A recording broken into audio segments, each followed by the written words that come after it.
Bonjour à toi, chers zappeurs, bienvenue dans le monde fantastique du cinéma, des séries télé et de la musique.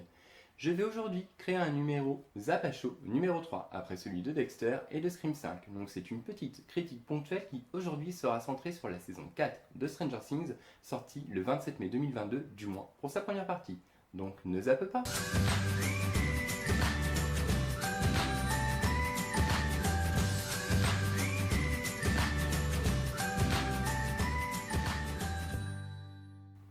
Petit rappel des événements. Stranger Things est une série qui est diffusée sur Netflix depuis le 15 juillet 2016. C'est une série fantastique science-fiction créée par les frères Matt et Ross Duffer.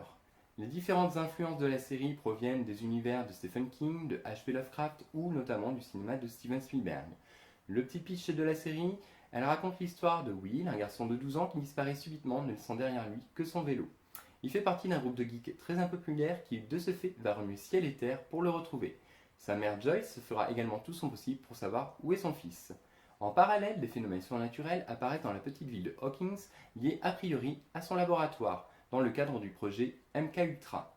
Et cela semble être lié à la disparition de Will.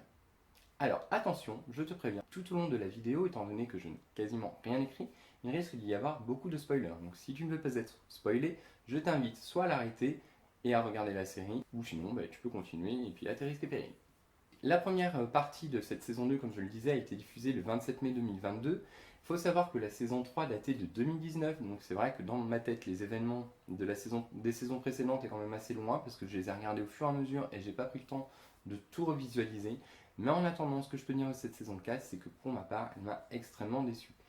J'ai pu regarder un petit peu à droite à gauche des avis, des gens, et j'ai l'impression qu'il y a vraiment des choses assez tranchées, quoi. Soit les gens ont adoré, ils disent que c'est la meilleure saison, soit beaucoup disent que c'est la pire de toutes les saisons, ou alors après il y a vraiment des gens qui sont entre deux, mais il n'y a pas des... j'ai pas l'impression, en fait j'ai l'impression qu'on a soit du limite 2-3 sur 20, du 18-19-20 sur 20, ou alors du 10-12 quoi. Mais il n'y a pas de... j'ai pas l'impression qu'il y ait vraiment d'intermédiaire entre les deux. Moi pour ma part, je me retrouverais vraiment sur un milieu. Parce que bon, quand même, faut pas dire que la saison 4 est mauvaise, il y a quand même des choses intéressantes à l'intérieur, mais je trouve que on perd l'essence de ce qui est Stranger Things. Alors bien entendu, il faut que la série se clôture, puisque Netflix a annoncé que la série n'irait pas au-delà des 5 saisons. Donc là, on est à la saison 4, donc il faut bien que l'intrigue avance, il faut bien qu'on en sache davantage. Mais je trouve que au niveau de l'histoire, au niveau de l'écriture, depuis notamment la saison 3, je trouve que la série a vraiment perdu en qualité d'écriture et en qualité de mise en scène, de rendu. Dans la saison 1 et 2, en fait, il y avait vraiment un côté mystérieux, c'était très sombre, le monde à l'envers était quand même assez peu montré. On voyait des créatures comme des démogorgones, des créatures avec une tête qui s'ouvre un petit peu comme une fleur là et qui vous attaque, ou le flagellant mental qui ressemble à une grosse araignée géante avec moins de pattes. On voyait ces créatures-là régulièrement. Il y avait souvent des liens entre le monde parallèle, donc le monde à l'envers, et la petite ville d'Hawkins. Mais du coup, là, vraiment, dans la saison 3 et encore plus dans la saison 4, on passe vraiment beaucoup de temps dans le monde à l'envers. Et je trouve que cela enlève déjà pas mal de charme à la série. Le côté mystérieux disparaît du coup très très vite. Et puis, j'ai un problème avec Vecna. Alors, ok, à la fin de la saison 4, on sait d'où vient Vecna, on sait comment il s'est retrouvé dans le monde à l'envers, etc. Donc, pas de souci. Mais le fait qu'il ait une apparence humaine du fait de ses origines, je trouve que ça démystifie un petit peu le côté fantastique de Stranger Things. Moi, je pense que cette créature était peut-être pas forcément nécessaire. Donc, elle justifie en effet certains événements de la série, notamment comment ce monde à l'envers a pu interagir avec notre monde et donc la petite ville d'Hawkins, mais je ne suis pas extrêmement convaincu par cette créature. Je suis pas non plus. Je trouve pas que ses capacités et la manière dont elle interagit, dont elle tue ses victimes, soient très très innovantes et très effrayantes. Je trouve que c'est quelque chose de déjà vu et je suis assez déçu par cet aspect-là en fait de la série. Le deuxième point c'est l'écriture. Je trouve que il y a beaucoup de références aux années 80, aux influences justement qui font la série. Donc ce que je disais tout à l'heure, Stephen King, Lovecraft, Spielberg, ça a toujours été présent dans la série, mais aujourd'hui j'ai vraiment l'impression, plusieurs fois lorsque j'ai regardé la saison 4 de Stranger Things, j'ai pensé à Marvel en fait, j'ai pensé à ces références, à cet humour, un petit peu à ce fanservice qui apparaît pour dire hey, on est une série des années 80, c'est très estampillé univers années 80, et du coup je trouve que les références c'est sympa, mais en fait ça fait pas tout. Et je trouve réellement que la saison 4 est très très ennuyeuse. Je ne comprends pas vraiment l'utilité d'avoir fait des épisodes pour la plupart d'1h10, 1h20, alors que ces épisodes racontent pas grand chose et sont pas très passionnants. Si on regarde l'arc de Eleven, de 11, je trouve pas qu'il soit hyper passionnant, c'est quand même très très long et je pense que ça aurait pu être condensé.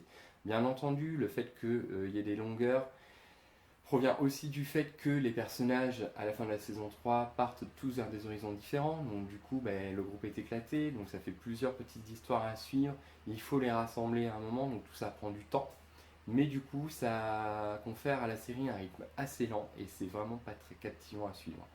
Je ne parle pas de l'intrigue de Joyce en Russie, qui est complètement inutile et inintéressante à mes yeux.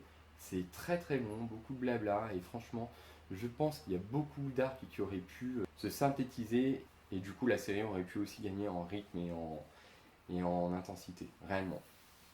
Après, j'ai été aussi pas mal déçu du visuel. Le visuel m'a... Quand on arrive dans le monde à l'envers, il y a des passages où il y a une porte qui vole, enfin des choses qui flottent dans le ciel. Ça m'a beaucoup fait penser à l'univers de Stranger Things par moment. Et j'ai trouvé certains plans vraiment dégueulasses en fond vert. Alors c'est assez marrant parce qu'il y a des plans qui sont sympas et il y en a d'autres qui ne le sont pas. Moi, de mon point de vue, j'ai l'impression qu'il y avait certaines choses qui étaient faites vraiment en studio avec des décors qui avaient essayé d'être faits et ça rend plutôt bien. Et d'un autre côté, j'ai l'impression qu'à côté de ça, il y a pas mal de choses qui sont faites avec des fonds verts et ça se voit bien, notamment lorsque les créatures volent. Je trouve ça vraiment pas beau du tout à voir. Je suis pas sûr que sur le long terme ça vieillisse très très bien. Pour toutes ces raisons, j'ai pas vraiment accroché. J'ai vraiment trouvé l'histoire très très longue. J'ai vraiment trouvé les effets spéciaux plutôt mauvais. J'ai vraiment trouvé que la série perdait en mystère et que c'était pas forcément nécessaire de le justifier. Des fois, c'est vrai que ça peut être intéressant de justifier les origines des créatures ou d'un monde. Je pense notamment à Game of Thrones où par exemple on essaye de nous expliquer mais vraiment très très succinctement d'où viennent les marcheurs blancs et c'est vrai que ça pourrait être intéressant d'en savoir davantage sur eux. Autant là dans Stranger Things, le fait qu'il y ait le monde à l'envers qui interagisse avec notre monde, moi je me dis on n'a pas besoin de savoir spécialement d'où ça vient, comment ça se fait qu'on puisse interagir avec. Je trouve que ça apporte pas grand chose à l'histoire au final. On nous explique en fait d'où enfin comment le monde à l'envers a pu en fait interagir avec la petite ville de Kings et je trouve pas ça hyper intéressant. Honnêtement, je trouve que je pense que Netflix a voulu faire vraiment quelque chose de fan service, rendre le truc un peu plus marrant, un peu plus enfantin, etc. Et je trouve qu'on a vraiment perdu en termes de qualité d'écriture. J'aimerais vraiment qu'on retourne à quelque chose de plus sombre, de moins tape à l'œil, parce que c'est pareil en termes d'écriture. Il y a énormément de facilité scénaristique.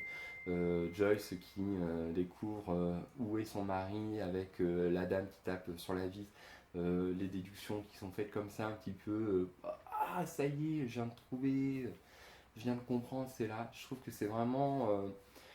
moi, ça me gêne un peu. Qu'il y en ait une ou deux, je sais que c'est des choses qui sont régulièrement utilisées dans l'écriture d'une série ou d'un film, mais je trouve que c'est très très flagrant et que ça entache aussi pas mal la qualité de la série.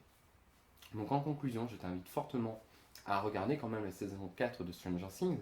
C'est une très bonne série, c'est quand même quelque chose dans lequel j'ai eu plaisir à me plonger parce que j'aime beaucoup les années 80, j'aime beaucoup son image, j'aime beaucoup les acteurs aussi qui jouent quand même très bien pour la plupart. Donc c'est vraiment une série de qualité, mais je trouve que elle s'étiole. Pour moi, elle est réellement passée.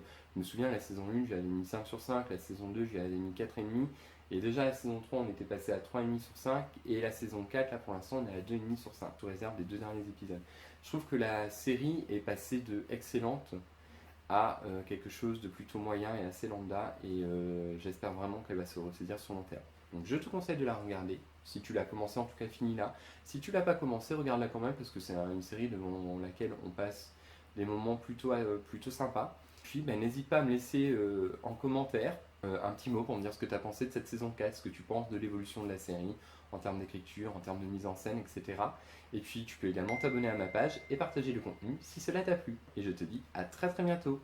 Bye!